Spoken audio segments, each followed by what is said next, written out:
नागा साधु भारतीय धर्म और संस्कृति का एक प्रमुख हिस्सा हैं। ये साधु न केवल आध्यात्मिक साधना के लिए प्रसिद्ध हैं, बल्कि उनके कठोर जीवन शैली, अनुशासन और अनूठे तौर तरीकों के लिए भी जाने जाते हैं। आइए उनके बारे में कुछ रोचक तथ्य जानते हैं। उत्पत्ति और इतिहास। उत्पत्ति। नागा साधुओं का उल्लेख प्राचीन काल से मिलता है। इन्हें हिंदू धर्म के शैव और वैष्णव परंपराओं से जोड़ा जाता है। माना जाता है कि ये साधु आदि शंकराचार्य द्वारा संगठित किए गए थे, जिन्होंने सनातन धर्म की रक्षा के लिए अखाड़ा प्रणाली विकसित की। कार्य। ऐतिहासिक रूप से नागा साधु धर्म की रक्षा के लिए अस्त्र शस्त्र चलाने में भी पारंगत थे। जब विदेशी आक्रमण हुए तो इन्होंने सनातन धर्म और मंदिरों की रक्षा की। जीवन शैली। कठोर साधना। नागा साधु हिमालय की कड़ी सर्दियों और तपती गर्मी में निर्वस्त्र रहते हैं। यह उनकी तपस्या और इंद्रियों पर नियंत्रण का प्रतीक है। आसन और ध्यान। वे पूरे दिन ध्यान, योग और साधना में लगे रहते हैं। कुछ साधु बेहद कठोर आसनों का अभ्यास करते हैं। भोजन। ये साधु सादा भोजन करते हैं और भिक्षा मांगकर अपना पेट भरते हैं। कभी कभी केवल कंदमूल या फल ही खाते हैं। आवास। नागा साधु गुफाओं, जंगलों या श्मशान भूमि में रहते हैं। ये समाज से अलग रहते हैं। अनुशासन और नियम।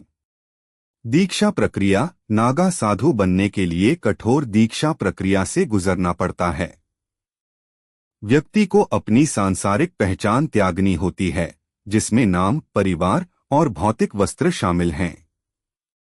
बाल और वस्त्र त्यागना। दीक्षा के समय सिर मुंडवाया जाता है और उसके बाद वे वस्त्र त्याग देते हैं। यह संसारिक मोहमाया से अलगाव का प्रतीक है। सदाचार का पालन। उन्हें ब्रह्मचर्य, सेलिबेसी, सत्य और तपस्या का पालन करना होता है। अनूठे पहलू। कुंभ मेले में भूमिका। नागा साधु कुंभ मेले के प्रमुख आकर्षण होते हैं। वे सबसे पहले पवित्र स्नान करते हैं, जिसे शाही स्नान कहा जाता है।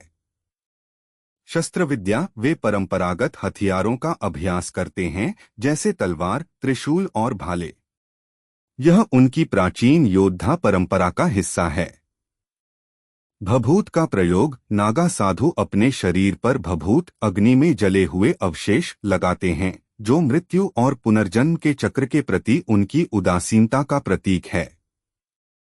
आध्यात्मिक उद्देश्य।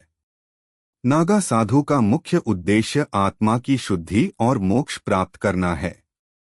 वे सांसारिक मोहमाया से मुक्त होकर भगवान शिव की आराधना करते हैं। रोचक तथ्य। नागा साधु आमतौर पर समाज से अलग रहते हैं, लेकिन जब बड़े धार्मिक आयोजन होते हैं तो वे बड़ी संख्या में शामिल होते हैं। ये साधु किसी विशेष अखाड़े से जुड़े होते हैं, जैसे जूना अखाड़ा, निरंजनी अखाड़ा आदि।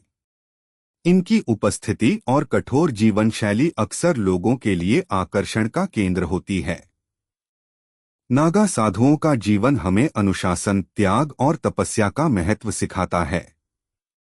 उनका कठोर जीवन केवल आध्यात्मिकता के लिए समर्पित है, जो उन्हें एक विशिष्ट पहचान देता है।